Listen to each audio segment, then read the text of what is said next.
Shalom, shalom, bon dimanche. Le prophète Joël Moïgiro Mukouza, le chairman, l'homme à l'esprit de Paul. Je vous souhaite un bon dimanche en ce jour du 13 octobre 2020. Cet après-midi, je serai bilingue par rapport au thème de cet après-midi.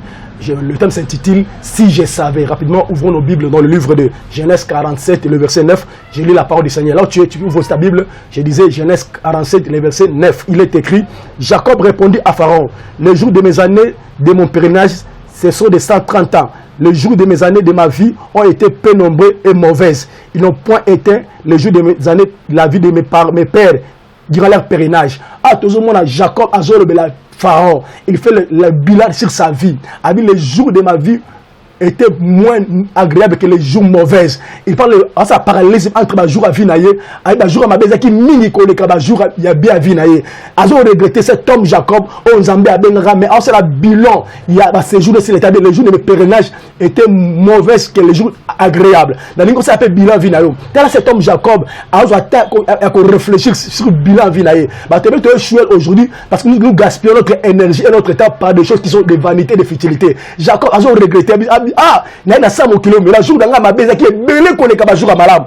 Et ça n'y est pas si. Imaginez-vous Jacob, cet homme que Dieu a appelé Israël, cet homme qui a vu les anges monter et descendre. Mais ils ont regretté Sirvina, ils ont la Sirvina par rapport à père Nangaï, n'a jour dans qui a ma bête qu'on est belé frère, ma soeur. C'est la bilan Vinayo. Et bah tu veux pas jouer la vie à cause même tant que ça ma vie n'a pas malamouté. Il ne sait pas comment encadrer et comment faire leur vie. Jacob, c'est la tautologie, c'est la exploit à la vie n'est malam azo fungula azo regretter sur ma séjourner sur la terre.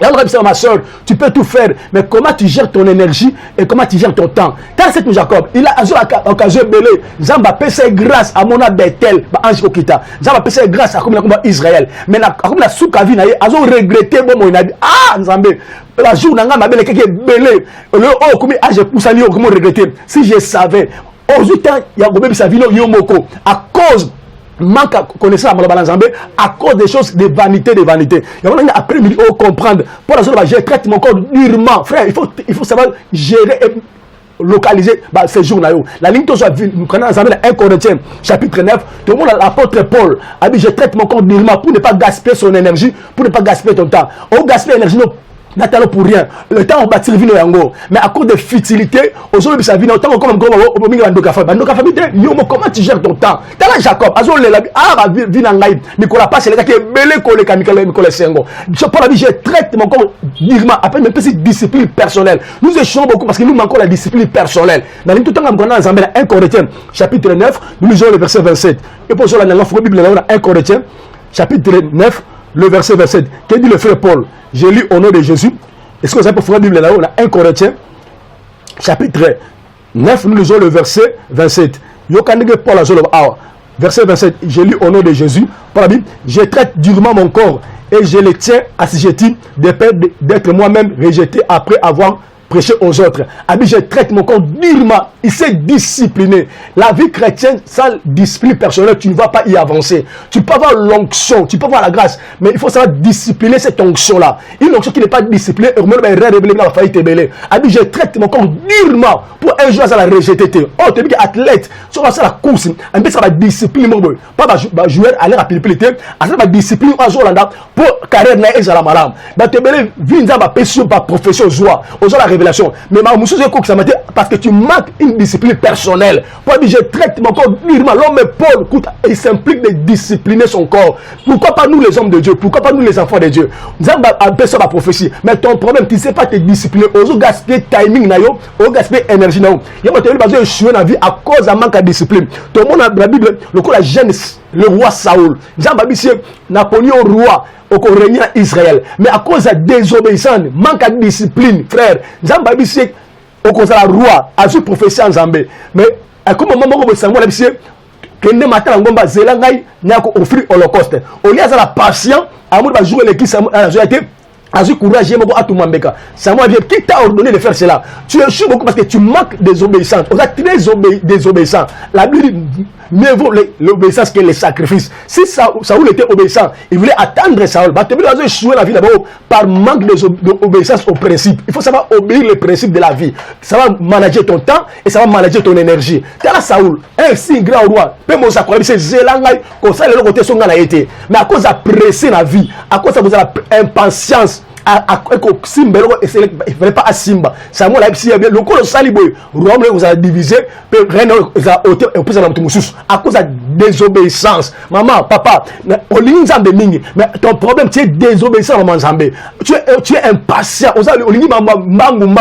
Il fait chaque chose bon en son temps. Dieu va se manifester, Dieu va dire. Nous échouons beaucoup parce qu'on est pressé dans la vie. Il fait chaque chose bon. Nzamba timing. Mais je voulais te parler d'un autre homme aussi, marquant la vie, roi Ozias. Il a eu la royauté à l'âge de 16 ans. Nzamba tombe dans Israël. Ozias a soumise la volonté de Nzambe. Ozias a dit que c'est là-bas. Babi Motemana et Memina li pengwa. A dit que adorer Nzambe Bapaya. Nzamba frappé dans l'épée à cause d'orgueil. Il y a l'immotion qu'il faut savoir canaliser ton temps et ton énergie. Il faut être obéissant. Il y a mis ça tout. Ne laisse pas ton cœur influencer.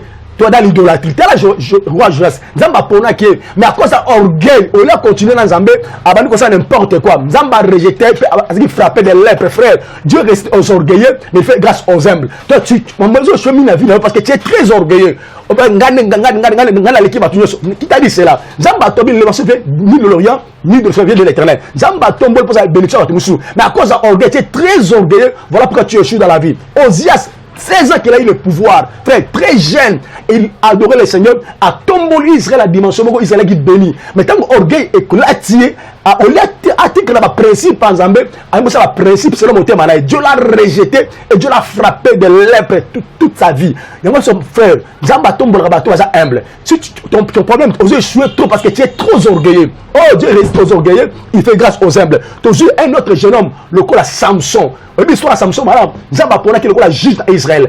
C'est par toi que tu vas délivrer Israël par rapport aux Philistins. Mais tel Samson, au lieu de canaliser énergie, na timing, à qui ça la babouzoba à cause de Bassi. Bah, tu la vie de mon à cause de Bassi, frère. Énergie dans la pécho. C'est pas pour les femmes. Cet homme, il avait l'onction de Dieu. Il a mal canalisé son énergie à cause de Bassi. Samson, quoi, qui n'a pas de joba. Peut-être, si il avait commis se saisir, il avait commis se protéger, il faut qui n'ont pas mais à cause de Bassi, dans la côte de la vie, la vie en côte à boy, il a commis sa vie dans le destin. Tel à Samson, ainsi qu'il appelle à Zambé, mais tant que la côte de la vie, il a appelle à Samson, il a commis faire la mort. Tu me suis à côté de la vie, jamais pas tomber la vie, mais pas déstabiliser la vie. Il y a une vie pressée. Ce n'est pas n'importe quel côté de la vie. Cet homme Samson, un homme puissant, l'onction de Dieu sur lui. Mais tant que la côte de la vie, il gaspille l'énergie, il fait potentialité à cause de ses frères. Tu échoues beaucoup parce que tu ne sais pas comment canaliser ton énergie. Tu as la Samson à Soukanengeni. L'envie de Soukanengeni. On y vient à Siming. Bon, tu peux faire, ça va faire, on peut progresser dans la vie. Mais on y vient gaspillage. Tant que si je savais. Voilà l'état de bâtir sa vie. Quel est le vie? Et c'est la passe, papa. Nous n'avons pas un bon bébé, mais au début, on a basse frère. Soit à la femme étrangère, car beaucoup l'ont suivi, ont été détruits. Bassi Libanda, Bassi, Bamakangu, papa. On a marié, cher, on a fiancé, frère, on a moi aussi. Mais il y a pas, on est dans le côté de la vie. Nous sommes dans le côté de la vie à Tombolio, nous sommes à quoi ici. Tel exemple, il y a Samson. Un homme loin de Dieu, la grâce sur lui, mais à cause de Lida, il y a sa destinée. Il y a cet après-midi, il y a dans le côté de la vie. Il y a nous souffrons la vie, il faut bimisa bango. Quand rien ne marche, c'est l'introspection. Quand tu as examiné de conscience, il est qui? Il y a un trop. Il y a un choix de la vie. Il y a un frère, ma soeur. Vous savez, oui, vous savez qui est bien, mais tant que vous avez la côte de la vie, nous sommes des bébés. Bah c'est pas délice, mais ça va passer, ça peut mal. Vous savez, moi, si la vie, détruire vie, sans le savoir. Non, nous comptons la vie. Peut-être, on se retrouve à KO. Rien n'est tard, rien n'est arrêté et rien n'est trop tard. Tout est possible à celui qui croit. Mais ton problème, tu as discipline personnelle dans la vie. Non, c'est une discipline personnelle, c'est important vraiment. Là, c'est Jonathan.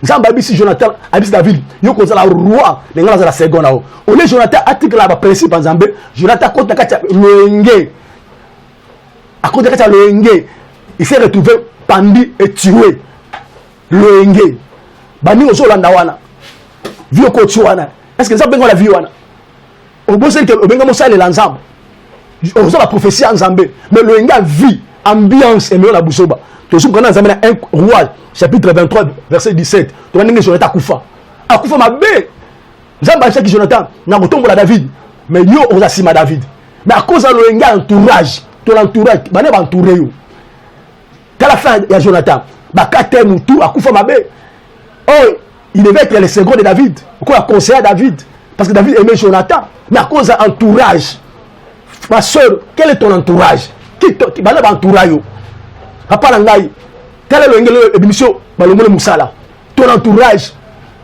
mais bébé sur la musala et bébé sur la ba nous ont fréquenté voilà l'entourage et ça va de ma famille cette introspection quel entourage là ba quel genre camarade dans la bango la nous ont échoué la vie à cause d'entourage et ton par exemple vous avez commencé la course pourquoi vous êtes arrêté vous avez dit vino malam vino baby cowboy qui vous a ensorcelé? C'est quoi ça au juste? T'as la parcours la vie na yo. Toujours qu'on a Nzambe na Galates chapitre 5 verset 7 à 8. J'ai lu au nom de Jésus. Et pour ça il faut la Bible là yo. Galates chapitre 5, nous lisons le verset 7 à 8. Yo ande frère Paul Azoloba. 5 7 à 8. Aboué. Vous courez bien. Qui vous a arrêté pour que vous empêchiez d'obéir à la volonté de Dieu? Vous courez bien. Qui vous a arrêté? On sort qui va bien. Na te misi vino rabo. Vino parce que non bien, on va faire bien. On va réussir. Mais mutumo ya ba pas bébé sur le macambo. Abi vous courez bien. Qui vous a arrêté? Ça la bila vino. On va dire que bien. Nous sommes simba. Mais la possibilité nous c'est baby cowboy. À cause d'entourage. À cause de Dalida. T'as la vie de madame commis. Et ça papa les quitter. Et ça nos côtés. Et ça dans la famille. Yo mon copain c'est l'examen de conscience. Si je savais, tu courais bien ma soeur. Mais qui t'a arrêté? Viens bébé au rabo, nous serait réellement j'ai ici m'ajouter au côté ma génération semble rien. Yo monte l'entourage na yo. Jonathan qui prophétie que David a la roi Israël. Il veut être conseiller à David, mais à cause d'entourage, t'as la soeur à Jonathan souka ndengeni. T'as la soeur à Saoul. Nous avons tombé le roi d'Israël. Mais à cause de désobéissance, on a respecté le principe. Il y a le prophète Samuel. Azaki l'impatience. À quel symbole il s'est gagné à Simbate? Les trônes. Tu es su beaucoup à cause de ton entourage. Tu avais bien commencé. Qui vous a arrêté, papa? Non, la télévision. On va dire qui m'a malade. On va faire de la commerce et réussir. Les États-Unis au Kende, Londres au Kende, Guangzhou, qu'est-ce que j'ai encore, Dubaï, Kisangani, Boma. Tout est avancé très bien. Si toi, tout est arrêté. C'est qu'il y a eu un main étranger contre la vie. Et ce soir, qui t'a arrêté? Tu avais bien commencé la course. Qui t'a arrêté? Non, la télé, monsieur. Et c'est la passe, Makasi. Dans une histoire, j'ai le prophète Moko, Nzamba Bissier, qui est Sako, la roi. Tant qu'avec Sako, le roi, le roi Libo, Kauka. Mais Nzamba Bissier, Kozon, Nzela, Wanate. Au lieu d'obéir au principe de Nzambe, à qui coucou un vieux prophète. Ainsi dit le Seigneur, Nzamba Bissier, Zonga, Nzela. Là, j'ai dit souvent, tout ce qui s'est dit au nom de Dieu n'est pas forcément venu de Dieu. Tout ce qui s'est dit au nom de Dieu n'est pas forcément venu de Dieu. C'est ça, n'a pas fait mon église, côté à Kauka. Et papa Joël, ainsi dit le Seigneur, nous avons contribué à la mariage d'Angaï. À ce moment-là, je n'avais pas l'argent. Bon, je souffrais. Ainsi dit le Seigneur, dans un bon côté. Vous êtes sensible à ma prophétie, tes frères. Il y a des prophéties qui sont à l'ati, le Kouta, na Kombo ensemble. Tu es sûr beaucoup parce que au lieu de ma prophétie, nous avons volonté dans sa parole. T'as lâché le prophète. On a tous un Nzamba qui est.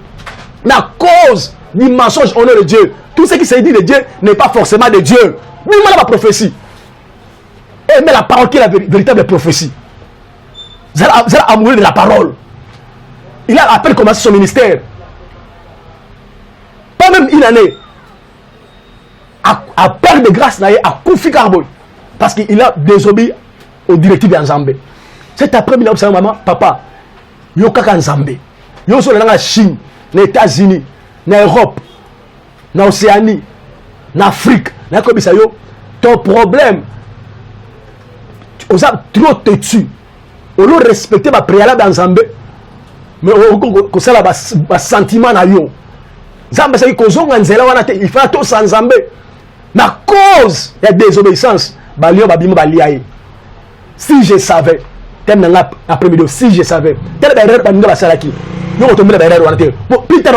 si je savais, cet homme Jacob, ça va venir Israël, à mon échelle à Bethel, mais na souka vina à nouveau regretter. Ah, Zam, ce jour là, ma belle, quelqu'un belle pour mokili. Ah, ça, pharaon. A zo regretter ce vina. Na boy un jour la vina on regretter. Ah, nous on a vécu. Tu avais vécu. Aujourd'hui, ça va. Bima école là-bas, tu as langage à bongo. Na boy un jour la vina si je savais.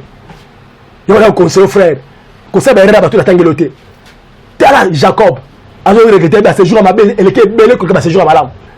Tala Saoul, il a perdu la royauté à cause de l'impatience. Dieu fait chaque chose à un but. Ça l'a passé à la vie. Tala Samson, à cause de la même mise noire, un truc, un entrée, la vie, a déstabilisé la vie. À cause de Delida, via Samson Beba. Frère, ne gaspille pas ton énergie et ton timing. Ça va gérer ton énergie et ton timing. Là, j'ai le prophète. Zamba tomboli makash. On a dit que là-bas, donc tout ça, langage en Zambé. Mais à cause d'un vieux pasteur, beaucoup de gens échouent à cause de Biyoka Yoka. Ton problème, tu viens m'écouter, beaucoup de gens, on a écouté l'Éternel. Et que vous avez amoureux ma prophétie, mais ça a plus amoureux, il y a en Zambé. Il y a parole en Zambé. Il y a pas de parole en sa symbiose, il y a un événement de cela. Tu courais bien. Qui t'a arrêté? Aux qui m'ont bien, dans la télémission, qui t'a arrêté? Dans la ligne après-midi, tu réfléchis dans la yo. On va faire non Wanzu. On va faire nayo qui n'est malade. On va réussir. Mais on comprend au Kouikaboé, mon Silio. Rien ne marche. On qui ministre, PDG, qu'est-ce que c'est encore? Bazo Imbela Bansela, ah, mon père, Yowana. Mais Pixo Facto, poup, au Kouy. Qui t'a arrêté? Et parmi qui t'a arrêté, il y a des exemples de modèles où on a tangué. Soit tant qu'on réfléchir. Rien n'est tard. Rien n'est trop tard et rien n'est très tard. C'est possible à celui qui croit. Naboui un jour, au cours de la si je savais. Donc après-midi, oh, perfectionne-toi. Il y a beaucoup de discipline, timing, la force na yo. Est-ce que ça là, on ne peut pas jouer? On le met l'ingaï. On a besoin de l'ingaï. Numéro dans la zone PSAO. N'a pas de la prof bloc, on la pose de la course de malade. Ils ont plus 243, 89, 79, 32, 353. Plus 243, 89, 79, 32, 353. Bengangai ou bien chaîne abisso sur YouTube, ou la TV, ou comme l'émission, tu vas répondre. Qui t'a arrêté? Maman, on sait qu'il faut d'affaires au bureau européen et Afrique. Bagage sur la bagage signoso. Moi, dis qu'à moi la poto, mais pourquoi qui t'a arrêté? Tu courais bien. Et n'a beau un jour, ah si je savais, racheter le temps. Car le temps c'est l'argent. Voilà ce que je voulais te dire cet après-midi. Zamba Pambolayo et Zamba Zalalao. Je voulais saluer tous les gens qui m'en est cher. N'a pas mboli dans l'église armée Christ vainqueur. On a les représentants légaux. Qu'on a pas mboli bino. On va à Kinshasa, en Afrique du Sud, à travers le monde. Zambé n'a pas mboli bino. N'a pas mboli tous mes collaborateurs à travers la Bango. Ma parole sur Lingomba, je vous aime beaucoup, vous belé. Et moi là c'était pas comme mes athées. Qu'on a pas mboli bino. Puis n'a pas mboli maison ciblée. Oh tout ça la Bango mission chaque jour. Dans la Bango. Ingénieur Kelly, ingénieur Patrick. École papa mboli BH na moi sinaye. Bien tout besoin la nangai que Dieu bénisse. Shalom.